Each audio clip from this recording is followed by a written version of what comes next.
Okay, good afternoon, everyone. Welcome to our subject, Principles of Steel Design, or SREQ 423, Design of Steel Structures. So for this afternoon, we will be discussing the design of structural members, but we'll be focusing on the design of both continuously braced beams and discretely braced steel beams. Okay, so for the first part of this lecture, we will be utilizing a continuously braced beam wherein we assume that the unbraced length of the beam is equals to zero. And then for the part two of this session, we will be identifying a value of unbraced length not equals to zero. And then we'll satisfy the requirement based on the the code that will satisfy the moment capacity required to support the event loadings. Okay, so to start, let us have our design of continuously braced beam. Okay, so we have here the procedure. Actually, I already solved an example, but unfortunately, it was not recording earlier. So I will just reiterate everything and then just bear with me in the discussion. Okay, so first is to compute for the factored moment or MU that our beam needs to resist. Okay, so in doing that, we need to assume a beam self weight. So we need to ensure that the beam itself can carry its own weight. Kaya kailangan na mag-assume tayo ng loading. Since hindi pa natin alam yung section natin, we will be using a value, an assumed value, which is we have a common assumption of a 50 pound per feet to 100 pound per feet value. So whatever is the value or the section that we will be using, later on our calculation, you can just recheck it or recalculate whether you have you assume a value less than the trial section selected or greater than. If the weight is less than the assumed value. So it means that the value of our moment will be lesser. So that's good already. No, you don't need to really recalculate it. But if the weight is far from the assumed value of the beam self weight, you need to verify yung value niya. Okay. So after getting the value of the moment, you will calculate for the required inertia based on deflection limits. So clients or our structure needs to support a serviceability requirement, which is deflection. Ano? So depending on the occupancy category of our structure, yung component ng structure natin will be supporting some limits based from the client's requirement. So sometimes the architect yung nag-assume nun, ano? Pero codes has certain values or rule of thumb on what to use for the limitation. But for our problems in the future, I will be the one setting the limit, and then we'll just need to calculate for the required inertia. Okay? So from the deflection limit, pag deflection service load lang po yung gagamitin natin, so hindi siya factored loads. And then compare it with our maximum. So depending on the beam condition, pwede mong kunin yung value ng maximum deflection on table 3-23, which is the formula for the shear, moment, and deflection diagrams. Or you can use yung any method that you know from structural analysis. Ano? You can use double integration method, area moment method, or whatever seems to be applicable on your structure. Get that value of deflection and then equate it into the limit so that you can calculate for the value of the inertia. Okay. So after step 2, you will have two values. So that is yung MU and yung IX required based from the deflection.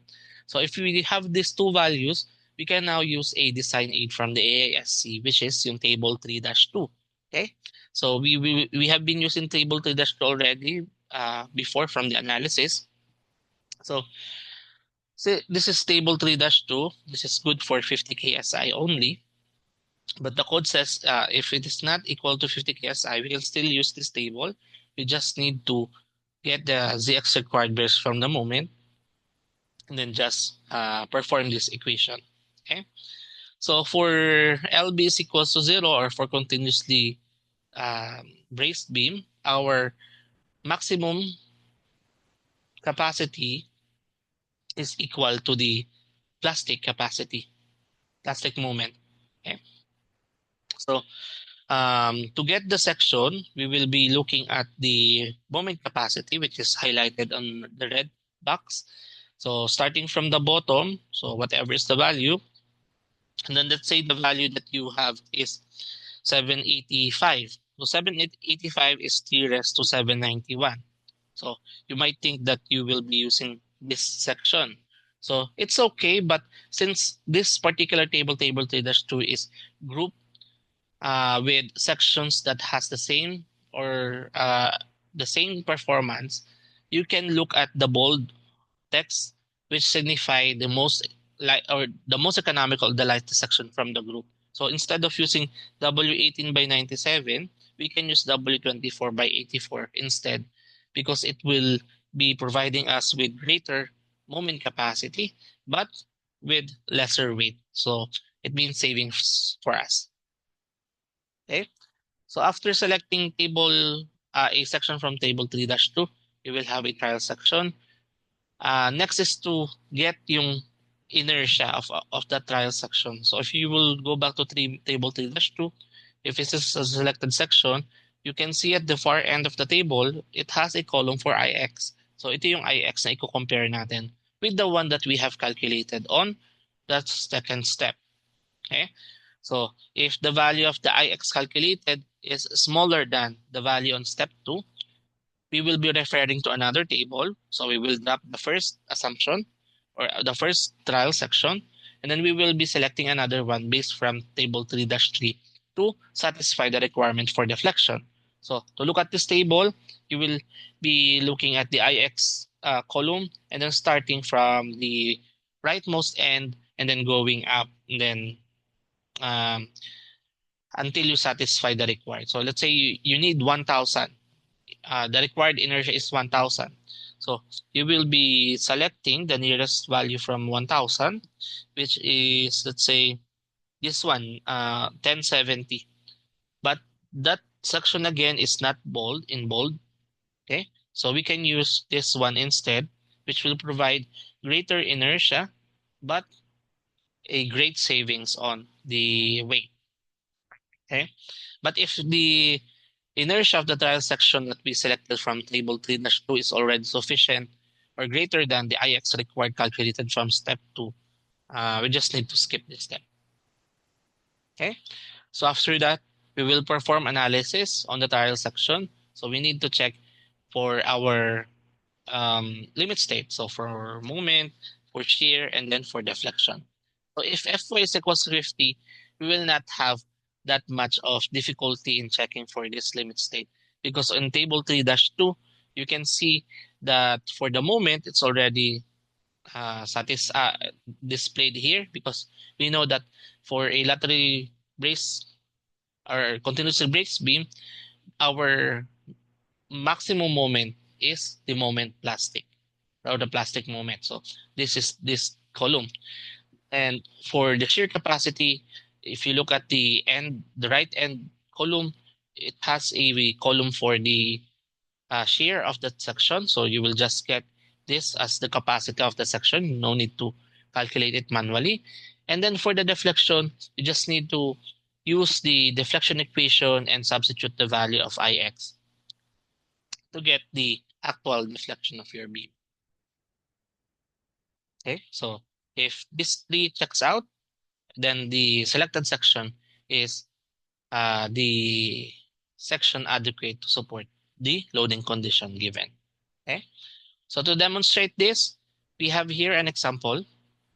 Okay, as I've said, a solution has already been placed because um, it was not recording earlier.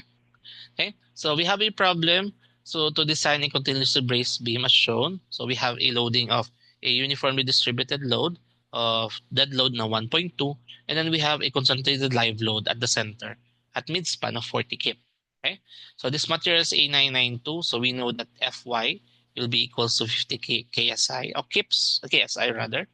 And then um, we need to assume that it needs the live load deflection of L over 600. As you can see, live load only yung i-check natin later for L over 600. Okay? So to start with the analysis, first is to get the value of the moment. And then to get the value of the moment, we need to get or analyze our beam. Since the problem does not indicate whether what design philosophy to use, always assume use LRFT if not stated. Okay, so here, since these loadings are not yet factored, we will be factoring it, and then from this, it is not indicated that the WD uniform distributed load uh, is including already the weight, the self weight of the beam. So we need to assume a value between 50 to 100 to start. Okay, so I use here a self weight of the average of 50 to 100, which is 75. Okay, and then we will add that to the WD, and then we have here the total dead load of uniformly distributed. To make it factored, we multiply it by 1.2, and that is our dead load. For live load, we multiply it by 1.6, and then this is our live load. So redrawing our section or our beam now with the factored loadings, and then we perform analysis. So we get the ECL of the uniformly distributed load and take moments at A to get the value of the reaction. So performing that, we have 58.775 of the value of the reaction B. Since this is symmetrical, RA should also be equal to that value. And then we graph the shear and moment diagram. So starting off with the value of RA and then diminished by the value of the constant the uniform distributed load, and then minus a concentrated load, and then minus again by the other half of the uniform distributed load, and then um, added by the value of RB, which return our shear to zero. Okay. So to plot the moment diagram, we will get the area of the shear diagram. So getting the area of this trapezoid, that is equal to 794.81, plus the area of this, which is a negative value, that will yield to a zero value, which closes our moment diagram to zero. So this is our shear and moment diagram. So from this diagram, we will get the maximum shear happening in our beam and the maximum moment that our beam needs to carry. Okay. So since MU is already satisfied, we move to step 2. Okay. For step 2, again, we use the limitation of L over 600. Okay, so our length, we change it to inches, and then we have a limit of 0.7 inch. So we need to compare that limit to a service live load. Kaya po 40 lang yung nakalagay dito. And then yung concentrated load lang kasi siya lang yung live load. According to formula of deflection in table 3-23, if you will look for it, the maximum deflection for this kind of loading is given as PL cube over 48 EI. So if we would equate this maximum deflection to the limit, okay, so we will get this value, we substitute it, and then we will have our I required. Okay, so this is step 2. After step 2, we will now have two values, the MU and the IX required. So ito yung gagamitin natin to look for table 3-2. Okay, so this is table 3-2. Okay, so looking at table 3-2, okay, and then again, remember our moment, we need a moment value of 794 or greater.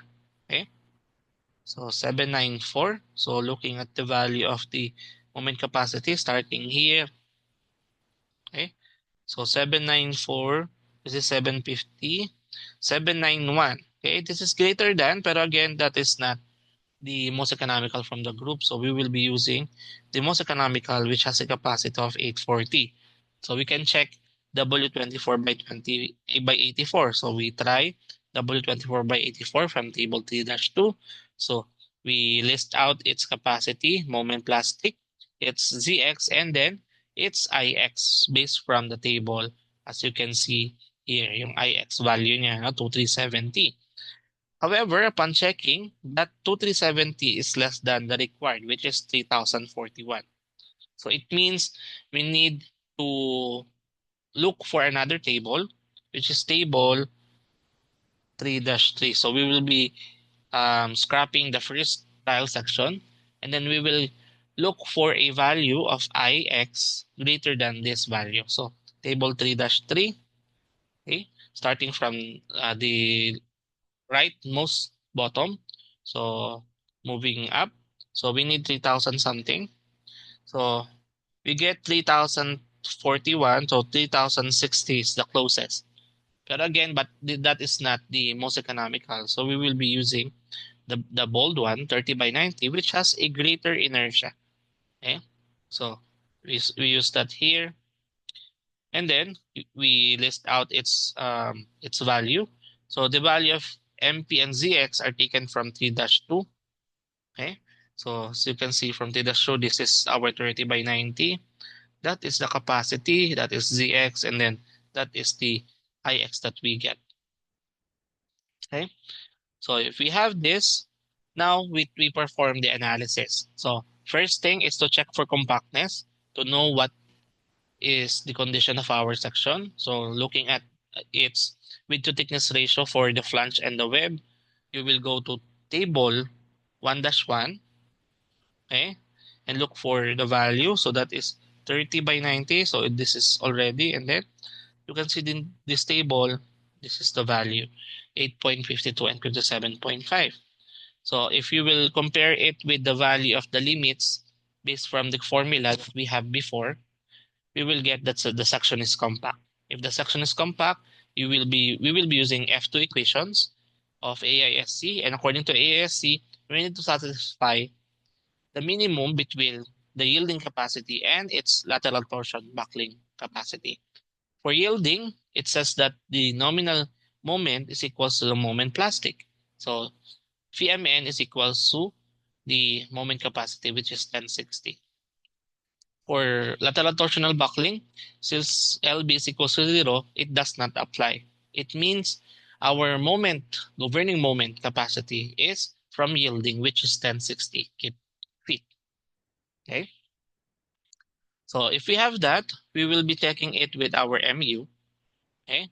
Pero since our selected section, again, is W30/90, that is greater than, ano, dun sa assume value natin na 75 na weight. Okay? So, it's up to you if you would like to recalculate. So, to do that, you will just go back to the first part, which is yung analysis part. Okay? Then, just get the value of the moment again. Okay? Okay? You just need to recalculate the moment again. So, you will go back here, then just adjust it to 90.09. Then, recalculate again this one. Okay, the value of mu. But as you can see, if you would calculate it, you will get a moment of 797. So it's not a big difference from the first calculated. So I did not verify it, or recheck it, recalculate it here. Okay, I just get the efficiency or the performance ratio and yielded with a 74.9%. So as you can see, it's very safe based from the value. It's very far from failing. So the 15 pound per foot difference is not very much affected on our ultimate moment capacity. However, if you will see that your PR would be, let's say, 99%, so maybe there will be an effect on your MU. So you need to recalculate that. Okay. But if you want to have a more exact value, so go ahead, just update this one, and then you will have a lesser value of your PR. Okay. Then for shear, we get the shear capacity based from 3-2. Okay, this is 3-2. The capacity of 30/90 is 374. Okay, so you just need to write that. And then this is the one calculated sa moment diagram. And then, ayan, ito yung kanyang performance ratio. And for deflection, we use the same equation for the maximum moment. Substitute the value of 3610, which is for the W30/90. So we got a value of 0.59 inch, which is less than with our limit. So getting the performance ratio, that is 84.28%. So the highest performance ratio in this limit state indicate that it is the one controlling the design. So dito, it means the deflection yung control natin do sa design. Okay? So since all of these are satisfied, we use 30/90 as our most economical section for our given loading. Okay? So that's it for the continuously braced beam. Okay? On the next part of this video, we will be discussing the design for a discretely braced beam. Thank you.